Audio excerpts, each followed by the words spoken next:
Do I believe Natalie Wynn is true scum? No. Do I believe Natalie Wynn displays a lot of problematic behaviour that harms both non-binary and binary trans people? Yes. Have I cancelled Natalie? Well, that depends on whether or not we're using the original definition of the colloquialism cancelled as used by Black Twitter, or Natalie's altered definition used in her video, because the two are not the same. Hi there, my name's Ethel, though some people know me as Peter. I'm a non-binary YouTuber who goes by they pronouns, though I'll accept either she or he, so don't get worried if you mess up. I'm here to talk to you about Natalie's latest video, Cancelling, which was posted on the 2nd of January 2020. Now the way this is going to work is I'm going to divide Natalie's video into 3 sections, each of which will receive a video of their own. The first video, this video, will cover her opening example and how she's only being half honest about what was said.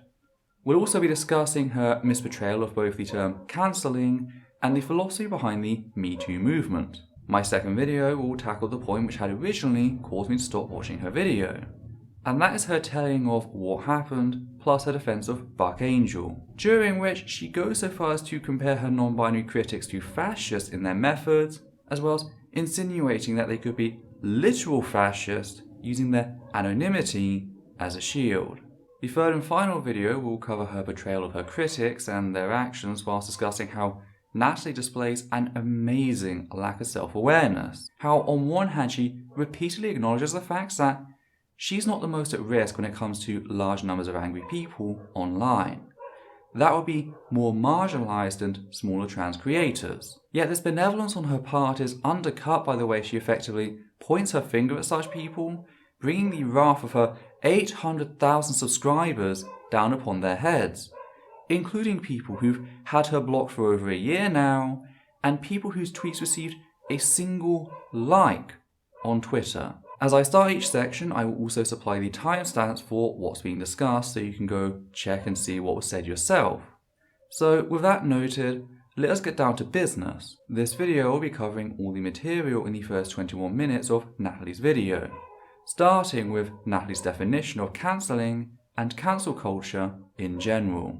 Okay, look, this video is about canceling, also known as cancel culture, formerly known as call-out culture. Canceling is online shaming, vilifying, and ostracizing of prominent members of a community by other members of that community. Like so much internet slang, this use of the word canceling started out on Black Twitter, where a few years ago, people, well, mostly women, would tweet "cancel R. Kelly" and things like that. You know, it started out as this vigilante strategy for bringing justice and accountability to powerful people who previously had been immune to any consequences for their actions. Except this is a mischaracterization of the act of cancelling. While some circles view the term as being interchangeable with call-out culture, most notably the cishet comedians with a single joke that Natalie acknowledges later on, the people with whom the word originated tell a very different story. Cancelling is the act of ending one's support for an individual they'd previously been a fan of. It's the statement, I once supported this person, but their recent actions have made it uncomfortable for me to do so due to my ethics. Anyone can participate in call-out culture, even people who don't really know who the target is. Only a former supporter can partake in cancel culture. A difference that's pretty important for various reasons. Cancelling refers to someone giving up something they previously enjoyed, perhaps even loved. Call-out culture, meanwhile, is much more vague and is open to the possibility that what is happening for pure spectacle, like Natalie goes on to describe. Cancel culture is not so open to that. When there's a mass exodus of fans, usually there's a reason. Another difference is that whilst cancelling may be carried out alongside no platforming and other aspects of call-out culture, the two are not intrinsically linked. Cancelling is an attempt at ethical consumption. It's a boycott, a personal act made public in hopes that the issue may be resolved and support may be returned. Because that's the thing about support. Just as it can be ended, it can also be resumed.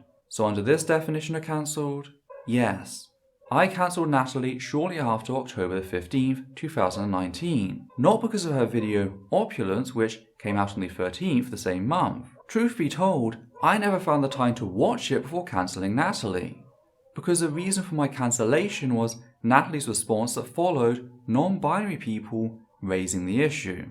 Until that point, I'd given Natalie the benefit of the doubt when she displayed problematic behaviours, but each time the patience I had for her grew thinner and thinner, though my concern was somewhat lessened following Natalie's transgenders video, posted on July 1st, 2019. Following the publishing of Opulence, I saw Natalie ignoring the concerns raised by my fellow non-binary people, going so far as to tell Buck Angel that she was, quote, "honoured you to have your part in it? What an iconic fashion moment," end quote, on the 15th of October. 2 days after the video had gone out and non-binary people had begun raising their concern with his inclusion. Then and there I felt as if my trust, my goodwill up to that point, had been betrayed. That all the times Natalie had convinced me to give her the benefit of the doubt, claiming that it was all just a simple mistake on her part, that all of that was just a charade, that at the very least she was doing nothing to address her problematic behaviour, that her words of support for the non-binary community up to that point had been hollow and purely symbolic, that when she was asked to put her money where her mouth is, she dug in and refused. And I didn't want to support that, so I made 2 tweets at the time. First, noting the fact that Buck Angel has a seal of approval from former comedian turned full-time Twitter transphobe Graham Linehan. Now, why does Graham support Buck Angel? Well, Buck likes to argue that aggressive trans activists have completely destroyed his precious medical gatekeeping, that doctors are now offering dangerous surgeries up to any trans person, whether or not they have clinically been diagnosed with gender dysphoria. And it's not a one-way approval. Buck is more than happy to speak out in defense of Graham mere months after he very publicly attempted to have funding designated for trans youth support charity Mermaids pulled, all under the pretense that said organisation was turning children into transgenders.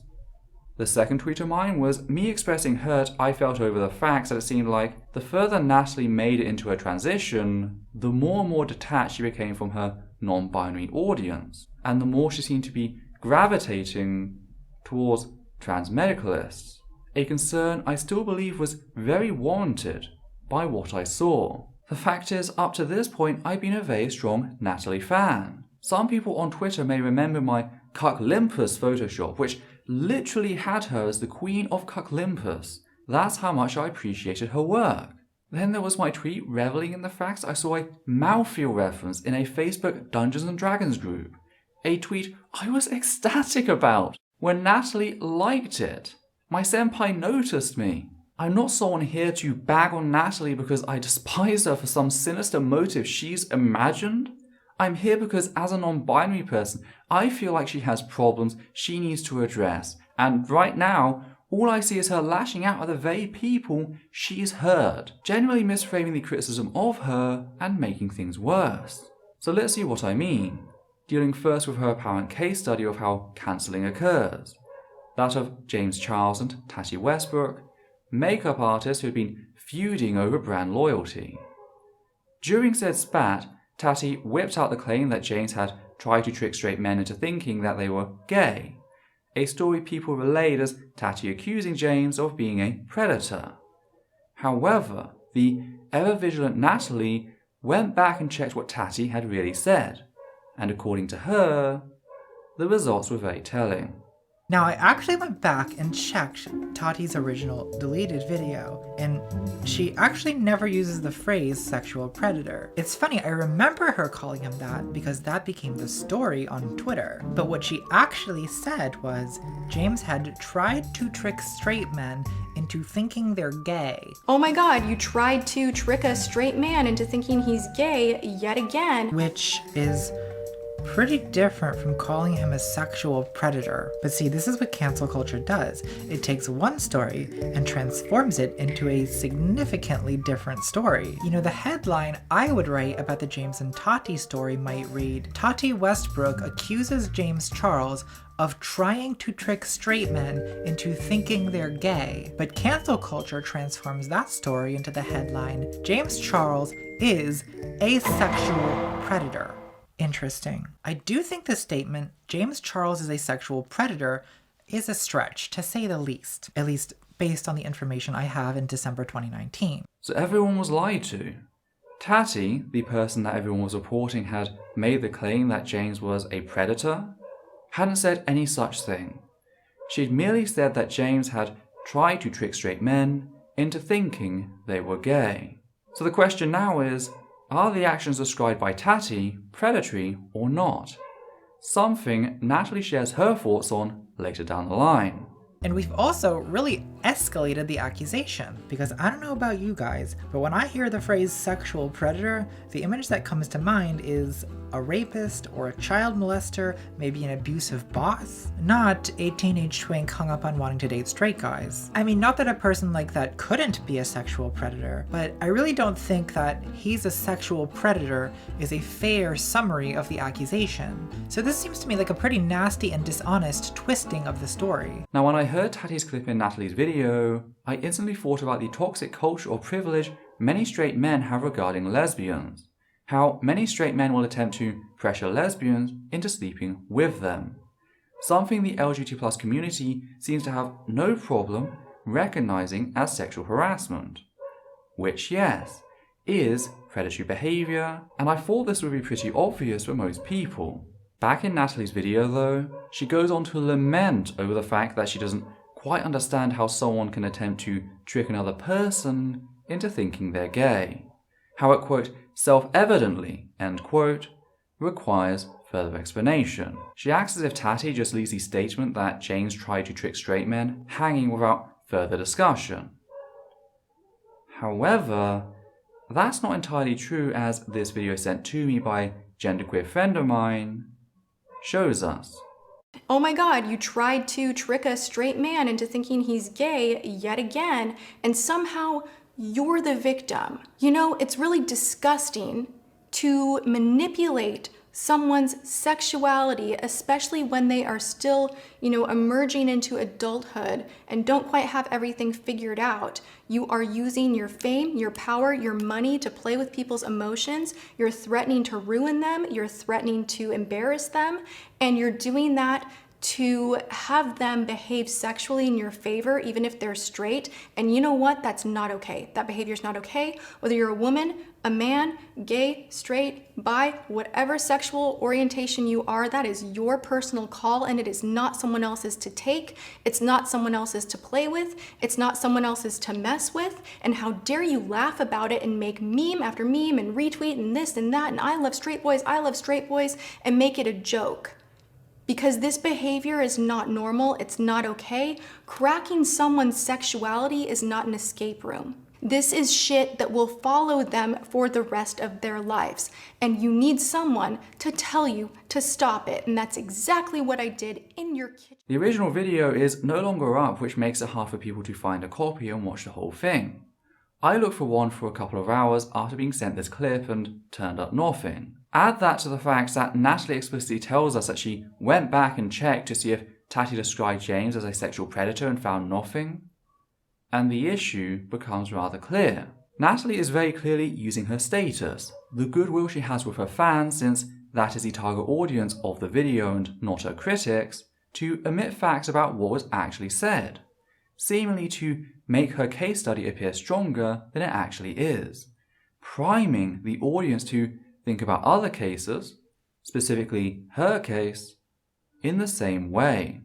Because once we hear that Tati accused James of using his power to try and coerce and even threaten straight men into having sex with him, it's much easier to recognize what she describes as blatant sexual harassment, very similar to that discussed earlier. Just as involving a gay man pressuring a straight man rather than a straight man pressuring a lesbian. So let's just play Natalie's questioning and Tati's preemptive response side by side and see if it still works. The specific accusation that he tried to trick straight men into thinking they're gay is self-evidently kind of questionable. How do you trick straight men into thinking they're gay? If you find out, let me know. You are using your fame, your power, your money to play with people's emotions. You're threatening to ruin them. You're threatening to embarrass them. And you're doing that to have them behave sexually in your favor, even if they're straight. And you know what? That's not okay. Yikes. Remember, this is Natalie's opening case study. This is what she chose to best represent the model she's going to use to try and vindicate herself. She's going to pick the best example she can come up with. And the best example she has is of people accurately talking about the facts that Tati accused James of sexual predation. No changes needed. Now, another point Natalie is about to go on to discuss is the notion of believe victims. This is even though Tati is not James's victim, and to my knowledge, nobody was pretending like she was. So the idea of believe victims doesn't quite extend to her in the same way. So why Natalie pretends like it does, only then to go, well, it doesn't really, as if she's got some insight, it just confuses me. However, it should be noted that following Tati's video calling out said behaviour, a straight YouTuber did come forward about the facts that following meeting James at VidCon 2018, James attempted to flirt with them, something which the YouTuber said wasn't a problem.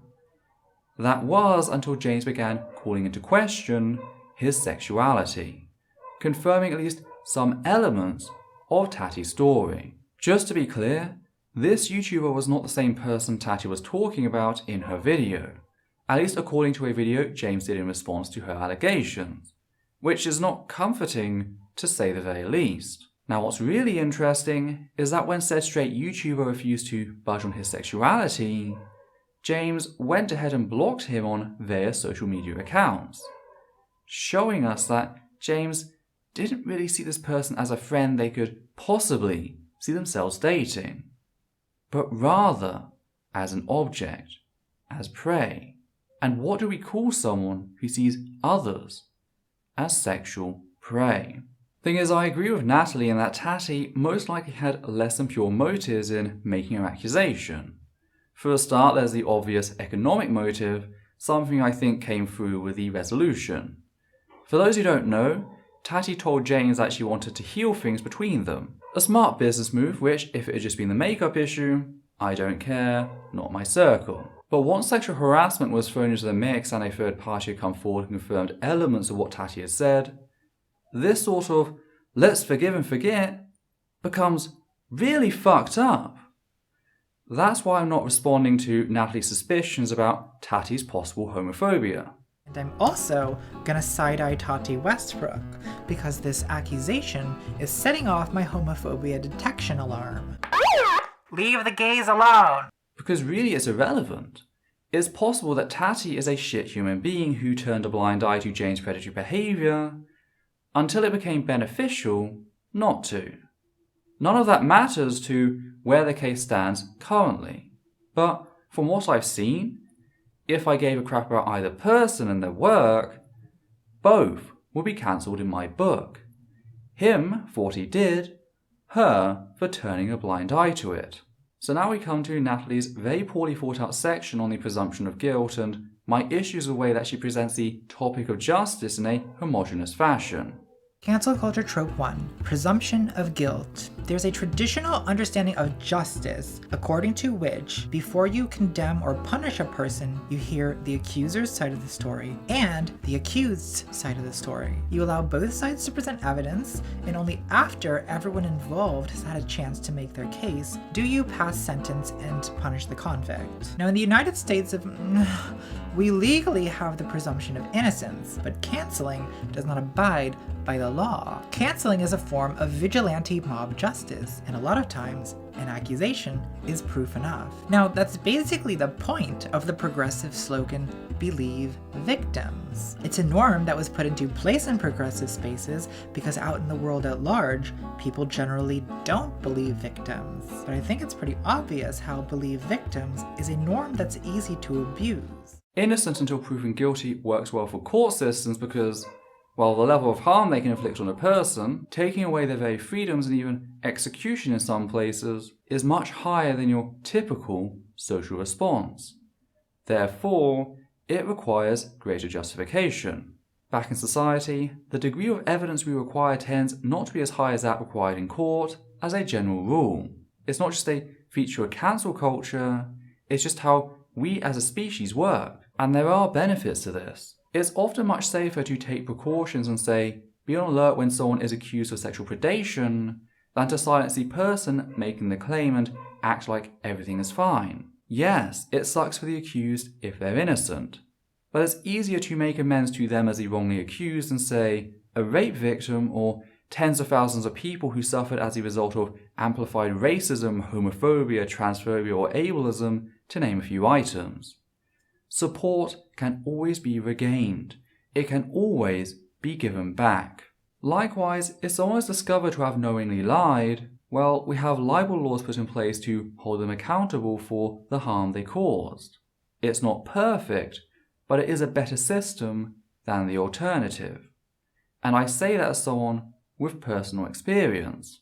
Back in September, I was accused of having harassed a cis woman who not only defended a violent transphobe, but had a nasty habit of abusing and belittling trans people who spoke out on the issue, including one of her fans who emailed her in private, afraid of the abuse they'd receive in public if they discussed it there.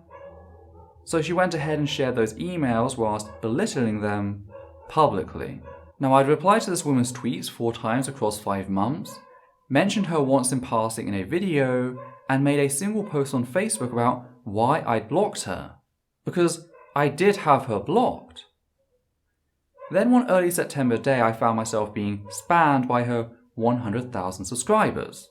Turns out she'd seen me apologise to someone for a mistake I'd made, and wanted to use that to force the same out of me for her.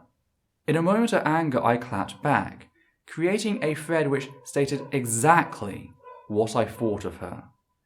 A thread her fans then passed on over to her. Within hours, she'd recorded a half-hour video and uploaded it, claiming to have self-harmed and telling her fans that my clapback, that provoked response posted from behind my block of her, that was the cause. The lashback, as you can likely imagine, caused by someone with 100,000 subscribers, was intense. Especially when the violent transphobe she was defending stepped in to lend her his audience of 200,000 subscribers. The result of which was I lost about 1/5 of my total income, $160 and just short of 1,000 subscribers. Not to mention the psychological toll of everything that occurred. So, I do get where you're coming from. However, I genuinely don't blame many of the people who responded with public displays of anger, and I say so much in my video on the matter. They were lied to. This person and her large supporters failed to discuss the facts that I had her blocked and she decided to circumvent that. They failed to discuss how by daily harassment, what they really meant were 4 tweets across 5 months, the first 2 of which were really benign. There was no model at play here, just simple dishonesty, which is why she and others are currently being investigated by the Metropolitan Police. So believe me when I say that I know it fucking sucks. Yet, in spite of that experience, I still find myself asking, what if I'd been the victim of, say, sexual predation and spoke out? And in a fucking twist, all of my subscribers knew was coming. That's also an experience I have. From 2009 to 2011, I was part of the furry fandom. Yet I was forced to leave, however, when I shared screenshots which showed a 35-year-old predator had been grooming then 15-year-old me and asking me for sexual favours. So having tasted both sides, do I think the benefits of believe the victim and cancel culture outweigh the costs? Yes, I do. Because there are so many benefits which come with such movements. Besides it typically being much safer to assume that the victim is telling the truth when making such claims, it can actually increase the victim's chances of justice. Believe victims as a social narrative puts the focus back on the accused and their actions, something surprisingly absent from the current system. When we say believe victims, it comes without qualifier relating to such things as how they're dressed, their job, their ethnicity, their gender or sexuality. Currently, far too much time is put into discrediting the victim on grounds of character or speculated motive. Put a pin in that last part for the next video. Time which could allow the accused to destroy evidence and go to ground, or even go on to victimize other people if they're confident enough in their immunity. Believe victim as a movement gives the person making the claims strength and community support, hopefully pushing past this dehumanizing stage, meaning the evidence is documented much faster. Another thing it does is it empowers other victims to come forward, something that is especially important if, for some reason, the original victim cannot go to court. Possible reasons for that include statute of limitations, or them being an undocumented migrant. If they can't get a conviction, maybe someone else can. On top of this, the general feeling of support a large-spread cancelling can bring a marginalised community is not to be understated. And just as Natalie has her case study of prominent 2019 cancelling, I have mine as well.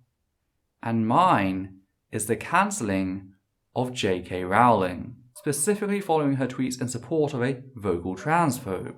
Seeing cis members of the Potter community pledge to never buy first-hand Potterverse books and merchandise and boycott official events run either by JK or Warner Brothers was uplifting.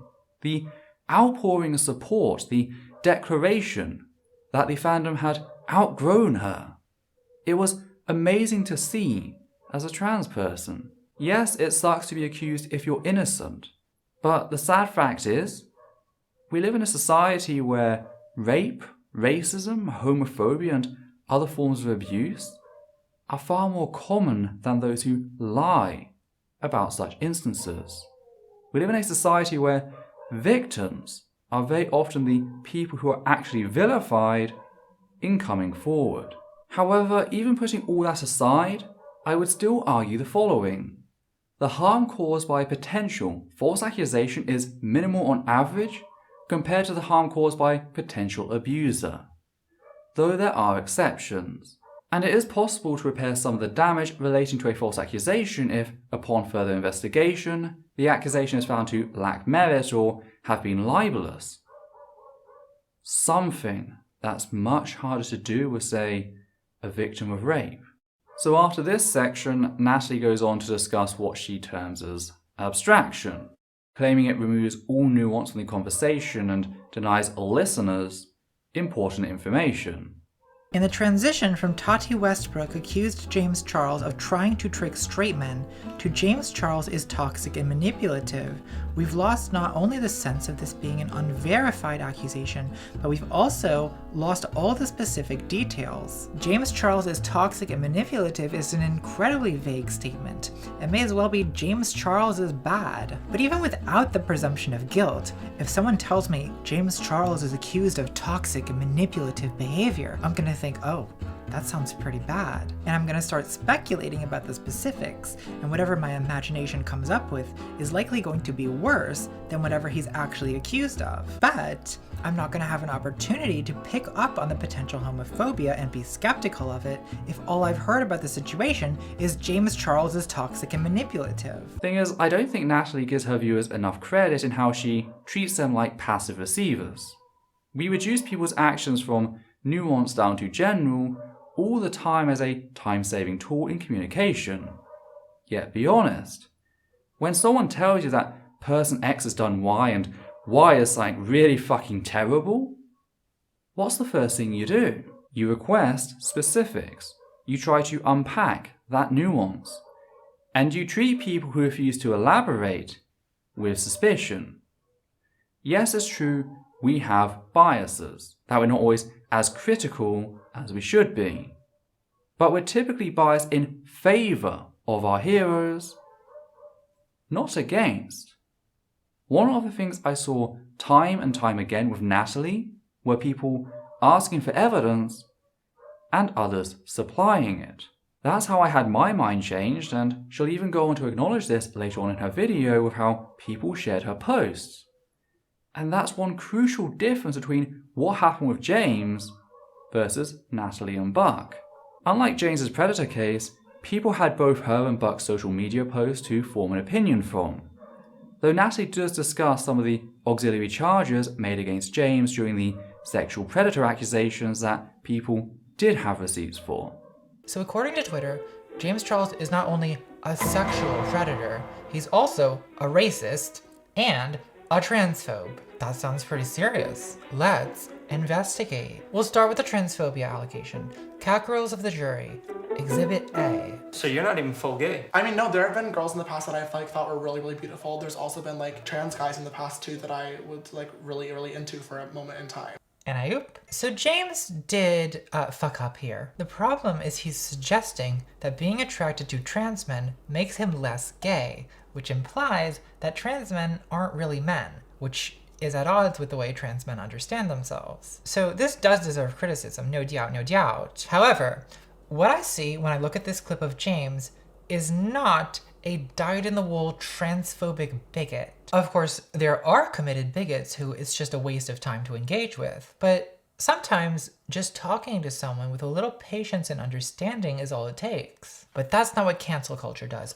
Oh no, we have to immediately escalate every situation to the highest possible level of conflict. The thing is, one doesn't have to be to have an impact, especially when your audience is in the hundreds of thousands, or hell, millions, as is the case with James. This is still transphobic bias whether or not James intended it that way, much like the racism surrounding his Ebola Africa joke.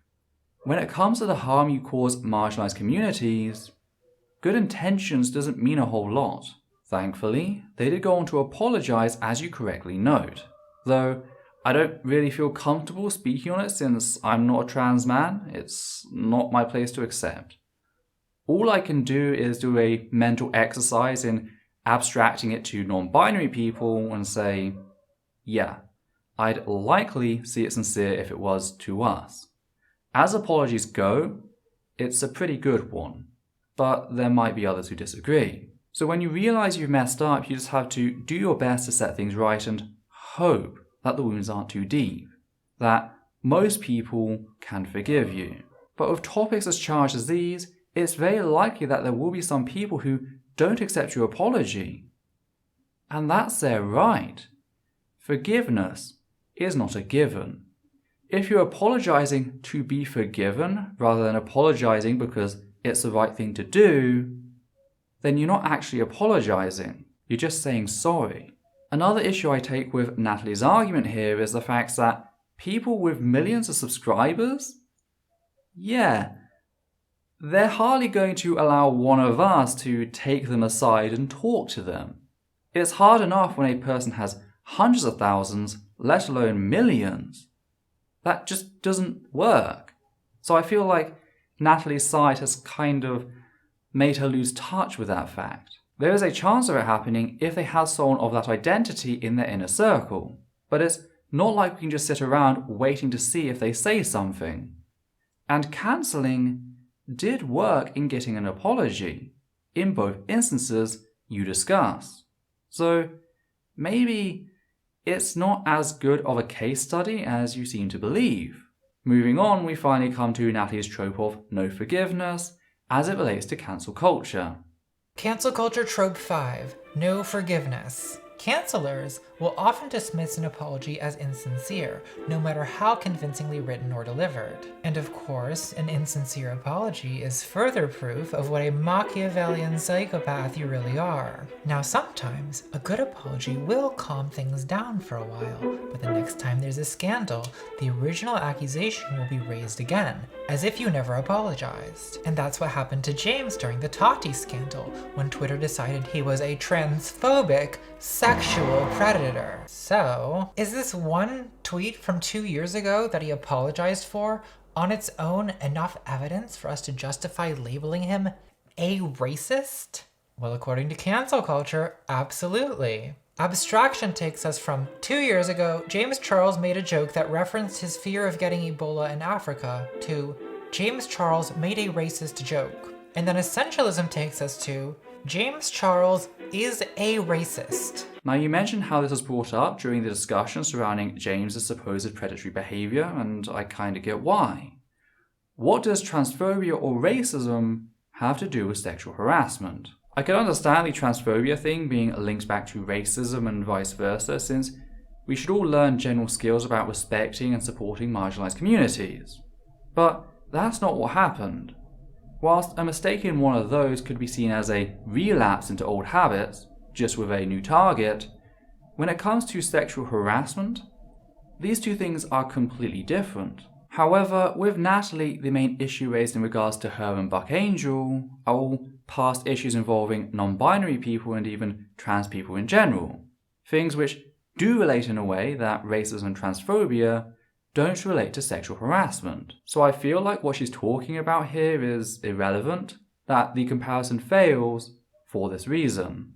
A comparison I feel Natalie's case is much closer to in regards to this one specific element, and this is going to sound flipping harsh, is the cancelling of J.K. Rowling. Now don't get me wrong, J.K. is a simple bigot. She's just torn her mask off recently.